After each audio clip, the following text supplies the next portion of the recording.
أعوذ بالله من الشيطان الرجيم. بسم الله الرحمن الرحيم. يا أيها الذين آمنوا عليكم أنفسكم لا يضركم من ضل إذا اهتديتم إلى الله مرجعكم جميعا فينبئكم بما كنتم تعملون. صدق الله العظيم. ومثل عباد الحكيم ہے روح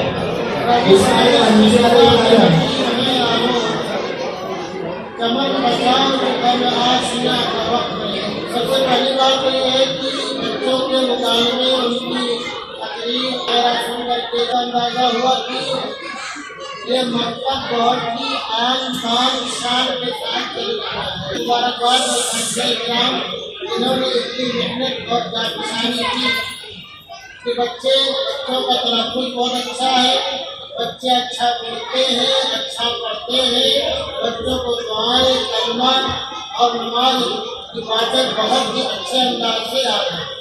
اس لیے میں خود اساتذہ کرام کو اس شعر کے ساتھ مبارکباد دیتا ہوں کہ ہوتا نہیں ہے کوہ پر کوئی فرہاد کے بغیر، ہوتا نہیں ہے کوہ پر کوئی فرہاد کے بغیر، آتا نہیں ہے کوئی فن استاد کے بغیر. تو اساتذہ کرام کی لائق سر مبارکباد ہیں. اللہ تبارک و تعالیٰ اساتذہ کرام کو مزید ہمت اور حوصلہ عطا فرمائے اور زیادہ سے زیادہ محنت کی توفیق عطا فرمائے. یہ کتاب ہے الجواہر المضیہ فی طبقات الحنفیہ. اس کے جلد نمبر 1 صفحہ نمبر 496 پر یہ عبارت لکھی ہوئی ہے وَرُوِيَ أَنَّهُ أَعْطَى لِمُعَلِّمِ ابْنِهِ حِينَ عَلَّمَهُ الْفَاتِحَةَ أَلْفًا وَاعْتَذَرَ إِلَيْهِ. یہ عبارت پڑھنے کا مقصد خالی یہ ہے کہ میں اساتذہ کا خیال رکھنا یہ ہے کہ آپ ان کو معاش سے فارغ کر دو، ان کی مالی تنگی دور ہو جائے. ان کی مالی مدد کرنا سرپرستوں کی، والدین کی ذمہ داری ہے. یہ امام ابو حنیفہ رحمۃ اللہ علیہ کے تعلق سے ہے. اپنے وقت کے امام ہیں، تاجر ہیں، بہت بڑے فقیہ ہیں اور اقصائے عالم میں آپ کا نام ہے. ان کے بچے نے جب سورہ فاتحہ پڑھی تو کیا لکھا ہے لکھنے والوں نے کہ انہو آتا لمعلم ابنہ، اپنے بیٹے کے استاد کو دیا. کب دیا؟ حین علمہ الفاتحہ، جب استاد نے محض سورہ فاتحہ سکھلائی. اس کو امام صاحب کے بیٹے کو استاد نے کیا سکھلایا؟ فقط سورہ فاتحہ سکھلائی. جب الفن کتنا دیا؟ 1000 درہم دیا. اور دیا ہی نہیں، آگے کا ہوا ہی نہیں. اور استاد سے معذرت کی کہ میں مجبور ہوں، اس وقت میرے پاس اتنا ہی تھا، اگر اس سے زیادہ ہوتا تو میں بھی آپ کی خدمت میں پیش کروں.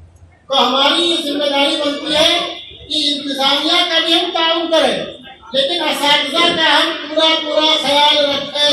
یہ قرون اولیٰ سے ثابت ہے. اپنے لڑکوں کا اساتذہ کی خدمت کرنے سے یہ اندازہ لگے گا کہ واقعتاً قرآن کی محبت ہے، کلمے کی محبت ہے، ایمان کی محبت ہے، والدین میں، سرپرستوں میں، اس لیے استاد کی وہ خدمت کر رہے ہیں. اور جہاں تک مکتب چلانے کی بات ہے تو یہ بات دھیان رکھو، یہ بات اپنی ذہنوں میں آپ لوگ بٹھا لو کہ جب تک مکتب ہے تو سورج کی تمازن باقی ہے. جب تک مکتب بر صغیر میں ہے تو چاند کی چاندنی باقی ہے. جب تک مکتب میں الف با تا سا پڑھانے والے ہیں اس وقت تک ستاروں کی ٹھنڈک باقی ہے.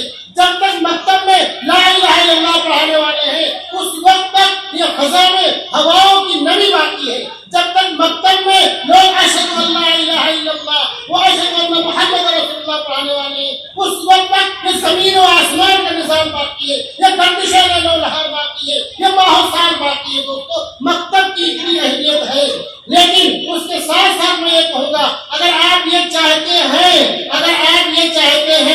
کہ آپ کی نسلیں اسلام پر باقی رہیں، ایمان پر باقی رہیں اور انتداب سے بچی رہیں تو یقیناً آپ کو مکتب کو باقی رکھنا پڑے گا اور اپنی نسلوں کو مکتب میں بھیجنا پڑے گا.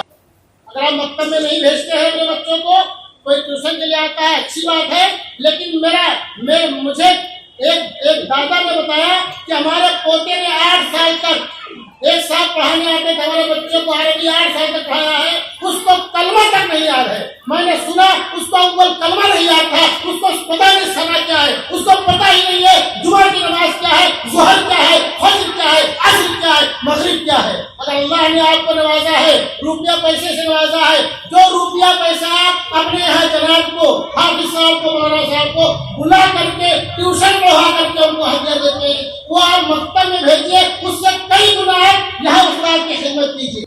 آپ کے بچوں کو ایک ماحول ملے گا، ساتھی ملیں گے، ایک حوصلہ ملے گا، جذبہ ملے گا۔ اور یہ میں سمجھا اللہ نے ہم کو وقت دیا ہے، میں مکتب میں کیوں بھیجوں؟ امام ابو حنیفہ رحمۃ اللہ علیہ جیسا تاجر جہاں جتنے لوگ بیٹھے ہو، میں جانتا ہوں اس میں بہت سے ارب پتی بھی ہیں، کروڑ پتی بھی ہیں، لاکھ پتی بھی ہیں، میں چیلنج سے بولتا ہوں ان سے بڑا تاجر یہاں کوئی نہیں ہوگا۔ لیکن انہوں نے اپنے بیٹے کو پڑھانے کے لیے کہاں بھیجا؟ مکتب میں بھیجا، اور جب مکتب کے استاد نے اس کو سورہ فاتحہ سکھا دی تو اس کو 1000 درہم کی تھیلی پیش کی اور معذرت کی کہ کیا بتاؤں، معذرت چاہتا ہوں، اس وقت مجھے اطلاع ملی کہ میرے بچے نے سورہ فاتحہ سیکھی ہے، میرے پاس اتنی ہی رقم تھی، اگر اور ہوتی تو میں اور دیتا۔ وہ مکتب میں بھیجنے کو آیا نہ سمجھو، اگر اپنی نسلوں کو مرتد ہونے سے بچانا چاہتے ہو تو دھیان رکھو اس بات کو۔ آپ گرد و پیش کا جائزہ لو، دوسرے خطوں کا جائزہ لو، دوسرے علاقوں کا جائزہ لو، جہاں یہ مکاتب نہیں قائم ہے یا نہیں ہے وہاں کی نسلوں کا کیا ہوا، یہ پاچا ہو گیا۔ اب تاریخ پڑھو، اتہاس پڑھو، یہ بھارت کو، برِ صغیر کو فخر حاصل ہے کہ بوریا نشین اور گدری نشین علماء نے گاؤں گاؤں، دیہات دیہات، ہر محلے، ہر قریہ اور ہر جھگی جھوپڑی میں مکتب قائم کرنے کی کوشش کی۔ میں یہاں کی انتظامیہ سے بھی کہتا ہوں کہ اس طرح کے مکتب جو یہاں چل رہا ہے بہت اچھے انداز سے چل رہا ہے، ایسے مکتب آپ اپنے اور دور علاقوں میں دیکھو، کہیں جھگی جھوپڑی میں جہاں 2-4 مسلمان رہتے ہوں، اور عام طور سے جو ایسے بعض علاقوں میں ایسے مسلمان بھی آباد رہتے ہیں جن کو دیکھ کے لگتا نہیں کہ مسلمان ہے، آپ وہاں بھی کرایہ پر روم لے کر کے مکتب قائم کرو۔